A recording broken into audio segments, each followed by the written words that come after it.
എല്ലാവർക്കും നമസ്തേ. അതിപ്രധാനമായ ഒരു വിധിയായിരുന്നു ആലപ്പുഴ കോടതി, ഹണി എം വർഗീസ് എന്ന ജഡ്ജിയുടെ കോടതി നമ്മുടെ രക്ഷാപ്രവർത്തകരുടെ ജാമ്യാപേക്ഷയിൽ പുറപ്പെടുവിച്ചത്. ഈ ചെറുപ്പക്കാരെ തല്ലിക്കൊല്ലാൻ ശ്രമിച്ച പിണറായി വിജയൻ്റെ, അതായത് മുൻ മുഖ്യമന്ത്രി പിണറായി വിജയൻ്റെ, ഇപ്പോഴത്തെ പ്രതിപക്ഷ പിണറായി വിജയൻ്റെ അംഗരക്ഷകർക്ക് ജാമ്യം അനുവദിച്ചുകൊണ്ട്, മുൻകൂർ ജാമ്യം അനുവദിച്ചുകൊണ്ട് ഒരു വിധി പുറപ്പെടുവിച്ചു. എന്നിട്ട് SIT ഇതിനെ എതിർത്തു. വധശ്രമം ഉൾപ്പെടെയുള്ള കേസായിരുന്നു SIT എതിർത്ത ആ നിഷ്ഠുരന്മാർക്കെതിരെ, ആ ക്രൂരന്മാർക്കെതിരെ. അതിന് കാരണമുണ്ട്, അത് ന്യായമായിട്ടുള്ള കാര്യമാണ് ആ കേസ്. കാരണം സമാധാനപരമായി പ്രതിഷേധിച്ച ചെറുപ്പക്കാരെ ലാത്തി വെച്ച് തലയ്ക്ക് വടിച്ച് കൊല്ലാൻ വേണ്ടി ആയിരുന്നു അവർ തല്ലിയത്. അവർക്ക് അതിനുള്ള അധികാരമില്ലായിരുന്നു. എന്നിട്ടുകൂടി മുഖ്യമന്ത്രിയുടെ സുരക്ഷ നോക്കേണ്ടവർ, അവർ മുഖ്യമന്ത്രി ഈ കടന്നുപോയതിന് ശേഷം ഇവർ വന്ന വണ്ടി നിർത്തി ഇറങ്ങിച്ചെന്നാണ് ലാത്തി ഉൾപ്പെടെ വെച്ച് തലയ്ക്കും ശരീരമാസകലം തലങ്ങും വിലങ്ങും അടിച്ചത്. ഇത് കൊല്ലണം എന്നുള്ള ഉദ്ദേശം എന്ന് വെച്ചാൽ ഭയപ്പെടുത്തി, ഇനി മേലാൽ പിണറായിക്കെതിരെ പ്രതിഷേധവുമായി ആരും ഇറങ്ങരുത്, അതിനുവേണ്ടി നടത്തിയ ക്രൂരമായ നടപടിയായിരുന്നു ഈ പ്രതികൾ നടത്തിയത്, ഈ അംഗരക്ഷകർ നടത്തിയത്. അവർക്കെതിരെ കേസെടുത്തു. ഇവർ അറസ്റ്റിലാകും എന്ന് ആയപ്പോൾ കോടതിയിൽ ചെന്നിട്ട് അവർ മുൻകൂർ ജാമ്യത്തിന് അപേക്ഷിച്ചു. കോടതി ദൃശ്യങ്ങൾ പരിശോധിച്ചു. ലോകം മൊത്തം കണ്ടതാണ് ദൃശ്യമാധ്യമങ്ങളിൽ കൂടി ഇവരെ ഇതേ രീതിയിൽ അതിനിഷ്ഠൂരമായി മരണകാരണമാകുന്ന തരത്തിൽ അവരെ മർദ്ദിക്കുന്നത്, അടിക്കുന്നത് കണ്ടു, ലോകം മൊത്തം കണ്ടു. പക്ഷേ ഈ ദൃശ്യം കോടതി മുഖവിലക്കെടുത്തില്ല. അവർ പറയുന്ന കാരണം, ഹണി എം വർഗീസ് എന്ന് പറയുന്ന ജഡ്ജി പറയുന്നത്, പോലീസുകാർ ചിത്രീകരിച്ചതിനകത്തിൽ ഈ ദൃശ്യങ്ങളൊന്നുമില്ല, അതുകൊണ്ട് അത് തെളിവല്ലെന്ന്. ഇവരെന്ത് ന്യായമാണ് ഈ ജഡ്ജി ഹണി എം വർഗീസ് അക്കാര്യം പറയുന്നത്? പിണറായി വിജയൻ്റെ ഭരണം, അദ്ദേഹത്തിൻ്റെ നിയന്ത്രണത്തിലുള്ള പോലീസ്, ആ പോലീസ് ഈ ദൃശ്യം പകർത്തും എന്ന് നമ്മൾ വിശ്വസിക്കുന്നുണ്ടോ? ഈ കേസിനെ അട്ടിമറിക്കാൻ ശ്രമിച്ച ആളാണ് മുഖ്യമന്ത്രിയും ആഭ്യന്തരമന്ത്രിയുമായിരുന്ന പിണറായി വിജയൻ.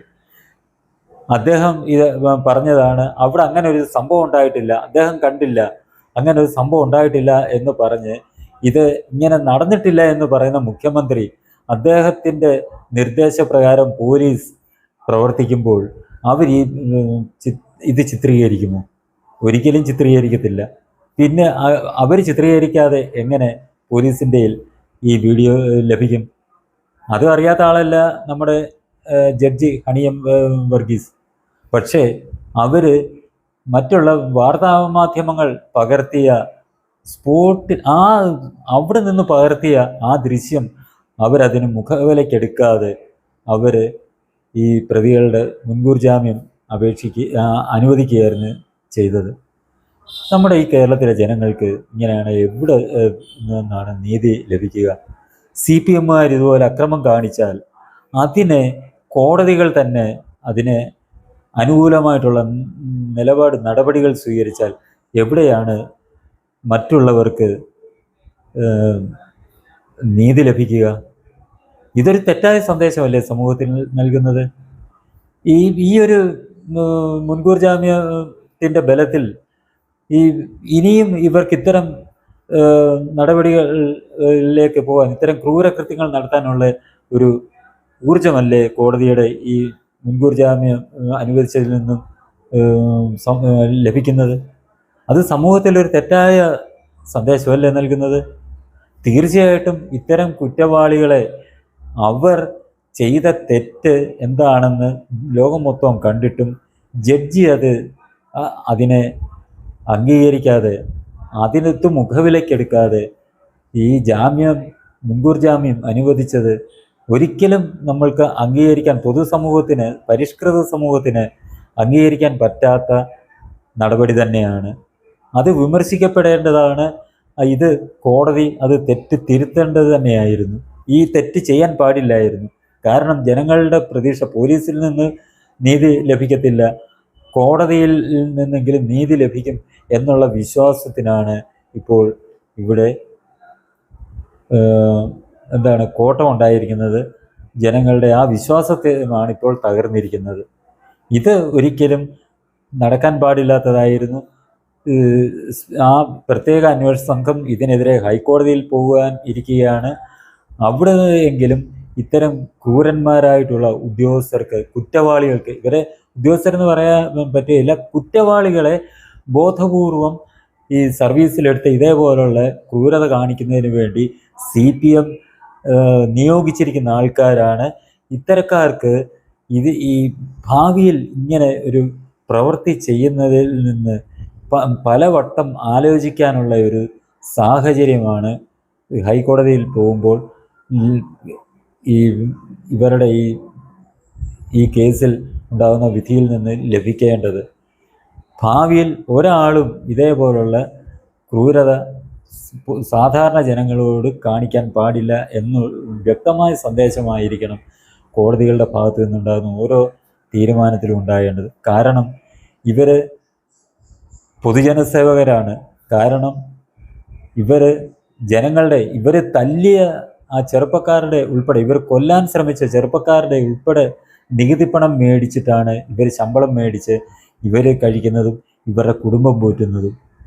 സ്വന്തം മക്കളെ ഉൾപ്പെടെ വളർത്തുന്നത് ആര് കൊടുക്കുന്ന പണത്തിൻ്റെ ഒരു ഭാഗമെടുത്താണോ ആ ആൾക്കാരെ തന്നെ തല്ലിക്കൊല്ലാൻ ശ്രമിക്കുന്നവരുടെ ഒരു രീതിയിലും നിയമത്തിൻ്റെ പരിരക്ഷ കൊടുക്കാൻ പാടില്ല.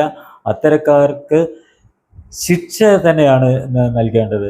അത്തരക്കാരെ അഴിക്കുള്ളിലാക്കേണ്ടതിന് പകരം അവരെ ഇതേപോലെ ജാമ്യം കൊടുത്ത്, മുൻകൂർ ജാമ്യം കൊടുത്ത് പുറത്ത് വിടുക.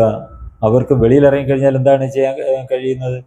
ഇതിനകത്തിലെ തെളിവുകൾ പലതും ഇവർക്ക് തിരിമറി നടത്തി ഇല്ലാതാക്കാനുള്ള സാഹചര്യമാണ് കോടതിയിൽ നിന്ന് ലഭിച്ച ഈ മുൻകൂർ ജാമ്യത്തിലൂടെ അവർക്ക് ലഭിച്ചിരിക്കുന്നത്. ഇത്തരം കാര്യങ്ങൾ ഒരിക്കലും സംഭവിക്കാൻ പാടില്ല. ഇത്തരം ക്രൂരകൃത്യം നടത്തുന്നവർ ഒരിക്കലും ഈ നിയമത്തിൻ്റെ ഇതേപോലുള്ള ആനുകൂല്യങ്ങൾക്ക് അർഹരല്ല. കാരണം വ്യക്തമായ തെളിവാണിത്. ദൃശ്യങ്ങൾ, പണ്ട് കാലത്താണെങ്കിൽ ദൃശ്യങ്ങളൊന്നുമില്ലായിരുന്നു. കൂടി വന്ന ഒരു ഫോട്ടോ എടുക്കും, തല്ലുകൊണ്ട് ലാത്തി ഓങ്ങിക്കൊണ്ട് നിൽക്കുന്നതായിരിക്കും ചിലപ്പോൾ കാണുന്നത്, അല്ലെ ലാത്തി തലയിലോട്ടൊന്ന് കൊള്ളുന്നതായിരിക്കും കാണുന്നത്. അങ്ങനെയൊക്കെയായിരുന്നു പണ്ട്. നിശ്ചല ദൃശ്യങ്ങളായിരുന്നു ഉണ്ടായിരുന്നത്. പക്ഷേ ഇന്ന് കാലത്ത് നിശ്ചല ദൃശ്യങ്ങളല്ല, മൊബൈലിൽ കൂടി തന്നെ ഇത് പകർത്താൻ ഉള്ള സാഹചര്യമാണ് ഇന്നുള്ളത്.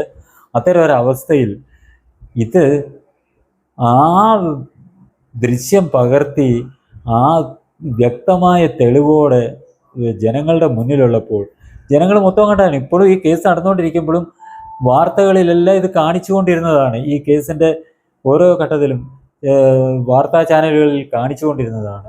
ഇതൊക്കെ കണ്ടിട്ട്, ചാനലുകളിൽ കൂടി കണ്ടിട്ടും അതിൻ്റെ വീഡിയോ നേരിട്ട് കണ്ടിട്ടും കോടതി അത് അംഗീകരിക്കാതെ, അത് മുഖവിലേക്ക് എടുക്കാതെ മുൻകൂർ ജാമ്യം അനുവദിച്ചത് അക്ഷന്തവ്യമായിട്ടുള്ള ഒരു പോരായ്മ ആണ് എന്നേ നമ്മൾക്ക് പറയാൻ കഴിയുകയുള്ളൂ. ഇന്ത്യൻ നിയമവ്യവസ്ഥയിൽ ഇത്തരം പഴുതുകളുണ്ടെങ്കിൽ ആർക്കും എന്ത് കുറ്റകൃത്യം കാണിച്ചിട്ടും മുൻകൂർ ജാമ്യം നേടാം എന്നുള്ള അവസ്ഥയാണ് ഉള്ളത്. എത്രയോ നിരപരാധികൾ ഈ മുൻകൂർ ജാമ്യം ലഭിക്കാതെ വ്യാജ കേസുകളിൽപ്പെട്ട് ദിവസങ്ങളോളം റിമാൻഡിൽ കിടന്നിട്ടുണ്ട്. 2-3 ആഴ്ച റിമാൻഡിൽ കിടന്നിട്ടുള്ള സംഭവങ്ങളും നിരവധി ഉണ്ടായിട്ടുണ്ട്.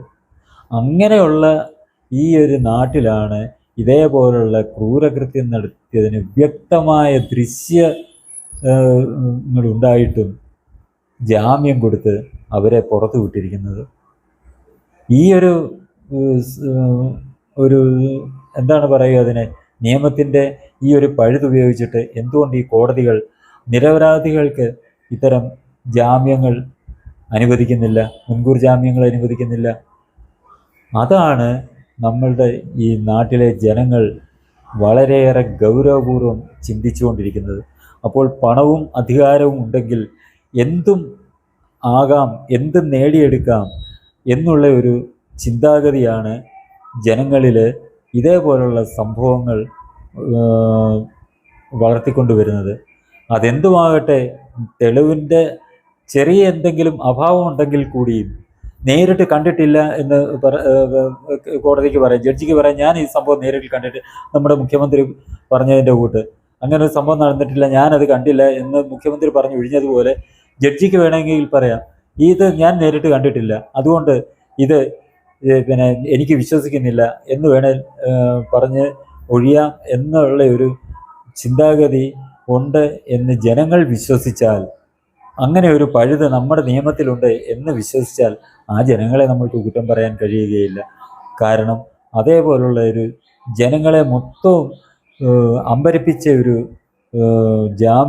വിധിയായിപ്പോയി ഈ മുൻകൂർ ജാമ്യം നൽകിക്കൊണ്ടുള്ള വിധി എന്നുള്ള കാര്യം പറയാതിരിക്കാൻ കഴിയുകയില്ല. പലരും ഭയം കൊണ്ട് ഇതിനെ വിമർശിക്കാതിരിക്കാം. കാരണം കോടതിയെ വിമർശിച്ചാൽ പിടിച്ച അകത്തിടും എന്നുള്ള ഒരു സാഹചര്യം നമ്മുടെ രാജ്യത്തുള്ളത് ഉണ്ട് എന്നുള്ള ഒരു ചിന്തയാണ് പല ജനങ്ങൾക്കും ഉള്ളത്. കോടതിയെ മോശമായിട്ടുള്ള രീതിയിൽ നമ്മൾ വിമർശിക്കരുത് എന്നുള്ള കാര്യം നമ്മൾക്കെല്ലാം അറിയാം. പക്ഷേ അവരുടെ വിധികളിൽ എന്തെങ്കിലും തെറ്റുണ്ടെങ്കിൽ, കോടതിയുടെ വിധികളിൽ തെറ്റുണ്ടെങ്കിൽ തീർച്ചയായിട്ടും നമ്മളത് വിമർശന വിധേയമാക്കണം, അത് ചർച്ചയ്ക്കും വിധേയമാക്കണം. എങ്കിൽ മാത്രമേ ജനങ്ങളുടെ ഉള്ളിലെ ഇത്തരം ആശങ്കകൾ ഒഴിവാകുകയുള്ളൂ എന്നുള്ള കാര്യം നമ്മളെല്ലാം മനസ്സിലാക്കി വേണം ഓരോ സംഭവങ്ങളെ നമ്മൾ അഭിമുഖീകരിക്കേണ്ടതും അതിനെ വിലയിരുത്തേണ്ടതും. ഈ ചാനൽ നിങ്ങൾക്കിഷ്ടമായെങ്കിലും പുതിയ വീഡിയോകൾ ലഭിക്കുന്നതിനും ചാനൽ സബ്സ്ക്രൈബ് ചെയ്യുക. തുടർന്നു വരുന്ന ബെൽ ബട്ടണുകളിലും അമർത്തുക.